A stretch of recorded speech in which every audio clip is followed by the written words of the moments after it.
right. And we are live.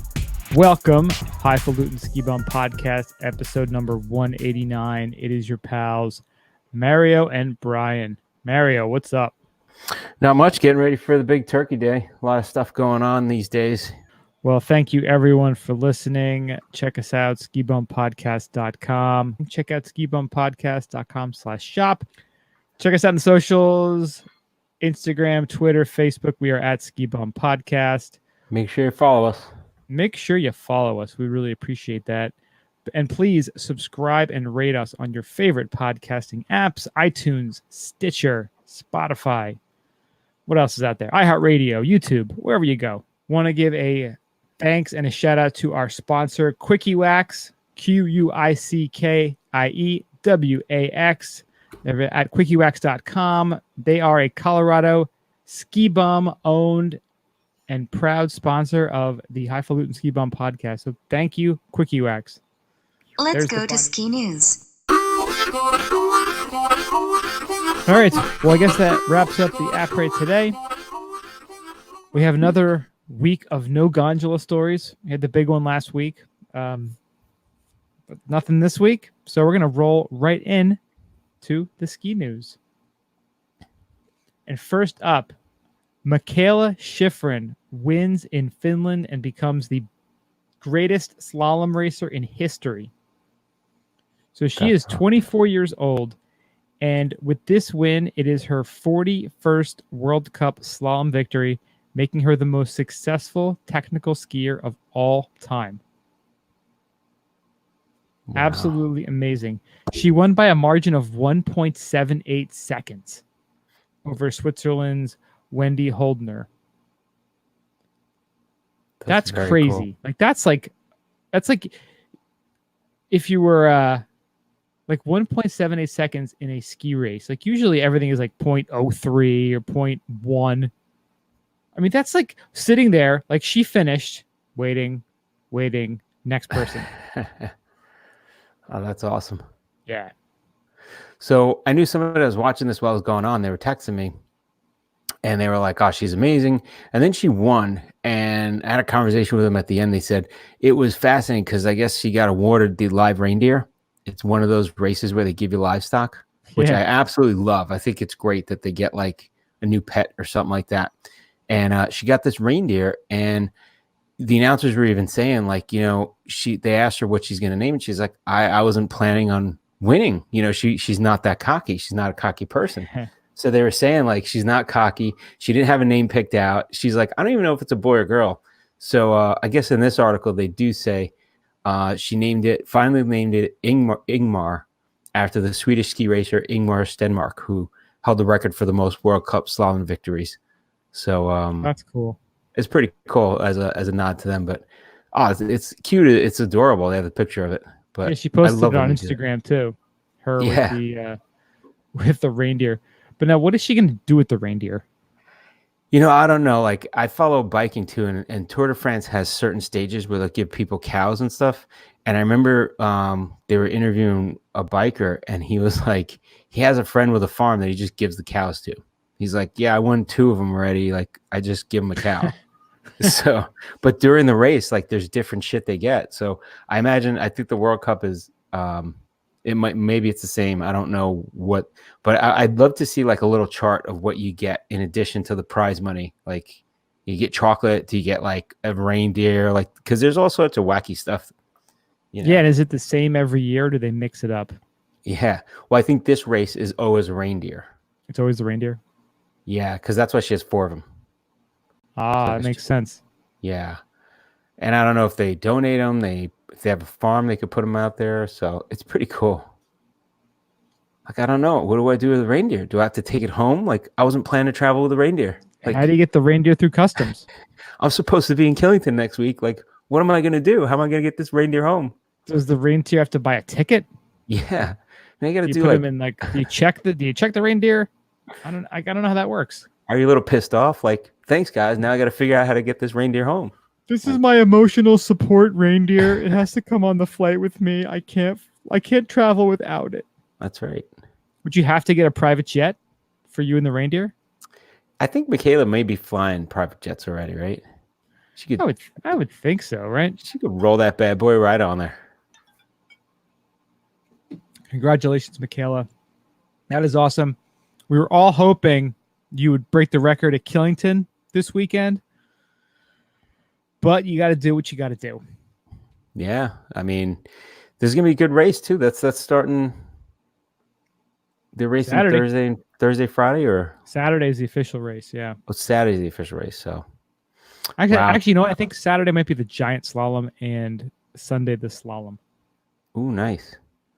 So that place is going to be a buzz this coming week. So Oh yes, indeed. if you're on your way up there, be prepared. I heard it's better and better every year, and they get more and more people every year. So You got Twiddle there this year, man. That's going to be big. Twiddle will be in Killington. I wonder if that dude's going to be there with his Grateful Dead sweatshirt and Grateful Dead t-shirt. I love that guy so much. I really hope he is there. I hope he's like a Twiddle groupie and just follows them around. Oh yeah, that'd be great. Yep. Twiddle. And that loud drunk girl that was Twiddle. God bless them. All right, next up we have NOAA. Again, is forecasting for more snow. They're saying Lake Tahoe, California, Nevada, Tuesday through Thursday. First significant storm of the winter season, bringing several feet of mountain snow next week. Boom. Feet. So they're forecasting 2 to 3 feet of snow, which is really good. That's going to freshen everything up right in time for the holidays. It's not even a freshen up. It's like a thank God we're getting this snow. They were hurting. Yeah, I mean that's a lot all at once, but yeah, I tell you, the weather this year seems like it's going to be pretty nutty, but pretty good for skiing. Yeah, their snowpack was at 25% of average to date. Wow, so they were really hurting. It really is like feast or famine. Yeah, that's fortunately or unfortunately how Tahoe tends to be. It's either epic the whole winter or it just sucks. But yeah, so imagine you're living there. You're like, and you have your in-laws or your family. You have to drive to San Francisco or Sacramento to get to on Thanksgiving, and you're like, oh, you know what? I can't make it. Like, we snowed in. We just got snowed in. Sorry, can't make it. I have to stay and ski in the fresh pal. I have to shovel. Yeah, we're snowed in. I can't move the damn car except to the ski area. It's like, I know you have a Jeep Wrangler with 35-inch tires. I know you can get here. I can't really drive more than like a 10-mile radius. I have my summer tires still on. My winter tires are away. I can't get to my winter tires to get them on my car so I can drive over the pass. So, do you not care about my safety? Why are you being so selfish? It's Thanksgiving. You should be thankful that I'm in your life. That's Maybe right. I can't be there with you. I'll give you guys a call sometime around noonish when I take a break from skiing. I mean, shoveling. That's it. Yeah, so awesome. That should be good for our friend Hunter, who's on his way out there. He might actually be there by now. I mean, they said he originally said he was leaving the 22nd. If you didn't listen to our interview with our friend Hunter, he is moving his family out from Brooklyn, New York, out to Squaw Valley for the winter. And their intended departure date was the 22nd, which would have been, well, as we're recording this, 3 or 4 days ago. What is it, like a 3-day drive maybe? It depends. Probably it all depends how. If you got a lot of crap with you, I would imagine you got to stop a few times. You got kids. You got to take some breaks. You got kids and a lot of furniture maybe and stuff. I doubt furniture, but yeah. It's probably, I think they're just taking a van and going out there, so it shouldn't be too bad. That's not bad. Yeah, so hopefully we'll keep tabs on him and he'll hit us up on the socials and let us know how they're doing, getting out there. Hopefully he's getting on time. He's getting there at the right time and won't get caught in the snow. Just get there before it. Yeah, right. And next up, we have a good little video, some good insight. And this is from the folks at High Five. And for those who are not familiar, High Five Foundation they put out a lot of good information on preventing injuries and safety. And they have kind of like 5 different buckets that they focus on. And it's mountain rescue, collisions, helmets, avalanche awareness, and know your park. I got to watch the collisions one because that has John Egan in it. It sure does. My buddy. Your buddy, John. My buddy, John. And the one that we were kind of focusing on, and we saw some emails about this week, was the avalanche awareness one. And it's on and it's loud. Yep, I don't hear it. And it features Elise Sogstad, and she was actually a survivor in the 2012 Tunnel Creek avalanche. And it just gives you a good breakdown of the things that you should know, knowing the snowpack report, traveling with friends, having your equipment. And the big one is taking a avalanche course, avalanche safety courses. And we've talked about it in the past. And, being East Coast skiers and not really having to deal with it quite as much on the East Coast and then going out west, a lot of us really can only pack so many days or take so many days when we're going out there. So to say, I'm going to take 3 days of my vacation to do a safety course, it's a tough sell. That's a tough pill to swallow, yeah. Which is stupid, yes. But you also say to yourself, well, is it going to be necessary? I'm not going to get caught in that, which again is 100% the wrong attitude to have. Yeah. But unfortunately, like that's kind of the Sophie's choice you have. Like, do you take the time out of your vacation and your skiing to take the course and learn and understand and get a better knowledge base, or do you just kind of roll the dice, have your gear, and hope you know how to use it when if you do get stuck in that situation? I think it's good just overall promoting awareness because it just makes everything that much safer. Because even if you have a guide, which you would be stupid to go without a guide if you're going somewhere you don't know, even if you know conditions, you're really still taking a little bit of risk. But yeah, just knowing what to do helps even the guides if something goes wrong, because then there's more people that are aware of what to expect and what to do, Well, the big thing too is like, what if your guide gets caught? Yeah, exactly. Your guide wants to make sure you know what you're doing and you have the information, because again, if they get in trouble, they're depending on you. And there's a lot of times where you get multiple people buried in an avalanche. So it's kind of, you really need more than just one person that knows what to do, not just has the equipment. Having the equipment's part of it. Knowing what to do is another part of it. And then just being aware, Yeah, this video is good too, and it shows some gnarly avalanche, people getting stuck in avalanches in the video. Scary shit, man. It says that most avalanches are actually triggered by either the person who's skiing or riding causing it, or one of the people in their group causing it, which is it makes sense, but it's also terrifying. Really, and we've been with people before, and they're, they give you instruction like, don't cut across the whole mountain because you can create a slide. Like, so knowing that things like that, like it just helps. Yeah. And I'll be honest, like, I know we've been in the backcountry a few times, and the first couple times, like, you just do things without really thinking about other people.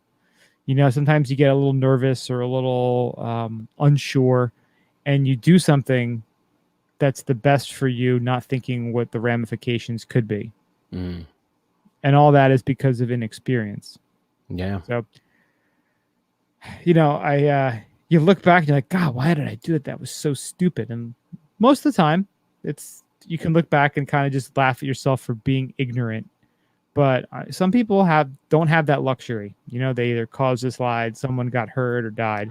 Well, we were even in, I don't know if it was when we were in Jackson, but they were talking about the one area where they had an avalanche and it was a fatality like a few weeks before we got there.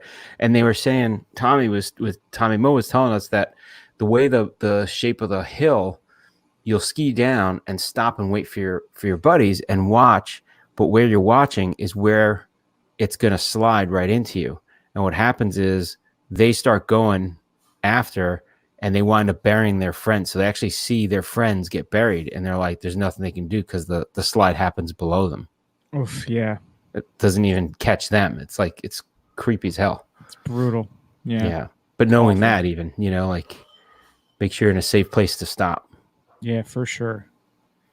Yeah, it's a lot of things to think about, and again, if you're if you're going to, go into the backcountry and do these kind of treks, you really need to know what you're doing and really need to be prepared and aware of the folks around you, the folks in your party, and make sure you're not just watching out for yourself, that you're watching out for everyone in your group and that they're watching out for you too. Yeah. You're not just a tourist in the backcountry. Everybody's actively trying to help each other. For sure. All right, next up, another forecast. Canada in for a harsh ass season ahead. Now they're talking about harsh in terms of they're headed for cold and they're headed for higher than normal precipitation in a lot of parts. And how about a big shout out to the Winnipeg so-and-sos who won the Grey Cup? Blue Bombers. The Blue Bombers. Dude, I got a Winnipeg native in the house, and she's like, they were keeping track. So it was on at 6:00 yesterday. That was their first Grey Cup since 1990, right? Yeah. That's big. People were celebrating in Winnipeg. So she was on the socials checking out like her friends and stuff. Big party. They love their Canadian football. I tell you, that and hockey and curling. Those Can't are blame them for that, right? The big things. But yeah, the Blue Bombers. Blue Bombers. So yeah, shout out to them. And while they're doing that, they're going to have a harsh ass season. So, harsh winter. So they're just saying, wild and historic, like winter weather that's, going to be impacting Canada. So they're saying, snow and cold have arrived early across much of Canada this fall, including several rounds of historic, winter-like weather from the Rockies to St. Lawrence Valley. Is it a preview of what's to come? They're saying that while the cold weather hasn't locked in yet, much of Canada is in for harsh winter. So near normal or colder than normal temperatures are expected through most of the country. So it's going to blanket, kind of like we got blanketed probably a few weeks ago. Like the entire country was like in this cold freeze, remember? Mm-hmm. And what I'm loving the one picture it's showing here, which is showing New York State, Massachusetts, Vermont, New Hampshire, Maine, also being above normal snowfall. Yep. Quebec, Tremblant, that whole area, above average snowfall. I like that. And right in the middle of that cold thing is Winnipeg. Yeah, that's the further up picture. Yeah. We're probably going to go up there maybe January. So we're going to go right in the middle of freaking cold again. And I tell you what, it's cold AF out there, but it's not like you have these crazy winds. So it's that still cold that's up there. And you don't have all these whiny bitches like you have down here. Yeah. I went up last time with no winter jacket. It was cold as fuck. And we were walking at night because we went to a restaurant. And instead of Ubering back, I was like, let's just walk. It's not that far. It's maybe a mile, half a mile.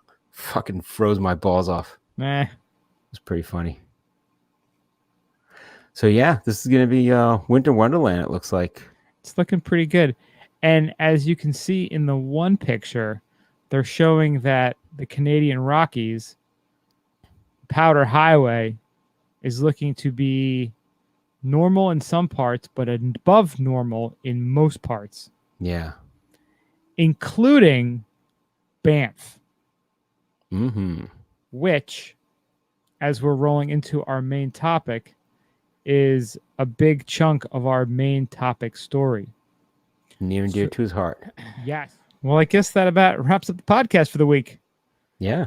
Yeah, so thank you everyone for listening. We really do appreciate it. Check us out, skibumpodcast.com. We're on all the socials, Twitter, Instagram, Facebook, at skibumpodcast.